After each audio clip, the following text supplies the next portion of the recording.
యువతరం ఫౌండేషన్ పెట్టాడు. ఒక సామాన్యమైన కార్మిక కుటుంబంలో పుట్టాడు.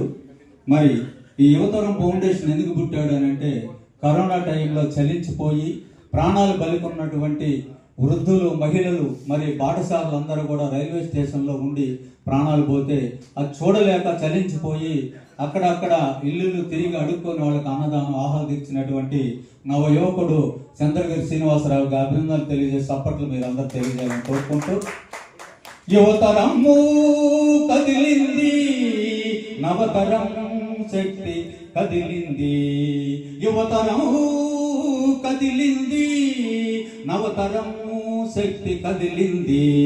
ఓ యువత కదలిరా, కెరటంలా పడి లేచిరా, ఓ యువత కదిలిరా, కెరటంలా పడి లేచిరా, ఓ యువత, ఓ యువత.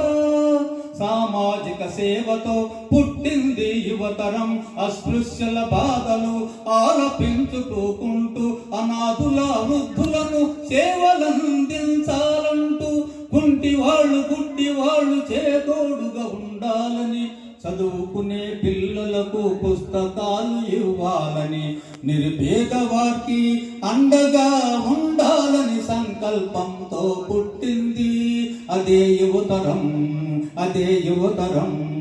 ఓ యువత కదలిరా, కెరటంలా పడి లేచిరా, అది పచ్చని పల్లెటూరు, అది తిరుమల వెంకన్న స్వామి వెలసిన పుణ్యస్థలము, అది పేదవారి ఇల్లు, ఆ ఇంటి పేరు చంద్రగిరి శ్రీనివాసు యువతరం.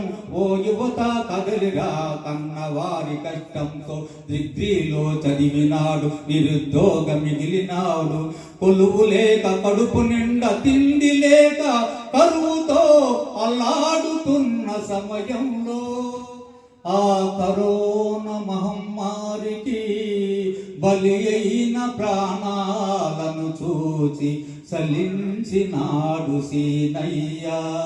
యువతరము కదిలిరా, నవతరము శక్తి కదిలింది. ఓ యువత కదలిరా, కెరటంలా పడి లేచిరా, ఓ యువత కదలిరా, కెరటంలా పడి లేచిరా, పడి లేచిరా. యువత ముందుకు రావాలని, మరి కళాకారులందరూ కూడా ప్రోత్సహించాలని ఒక స్వచ్ఛంద సంస్థ పెట్టి ఒక నిరుపేద కుటుంబంలో పుట్టినటువంటి మా చంద్రగిరి శ్రీనివాస్కి, ఆ యొక్క రిపోర్టర్కి ఒక మంచి మనసుతోటి మా ఆహ్వానం మన్నించి ఈ యొక్క మన Prasanna Aarohi musical arts cultural society వాళ్ళు 3వ వార్షికోత్సవ సెలబ్రేషన్లో పాల్గొనడం, వాళ్ళకి బంగారు నంది అవార్డు బహుకరిస్తున్నందుకు సంస్థ వారికి ప్రత్యేకంగా ధన్యవాదాలు తెలియజేసుకుంటాం.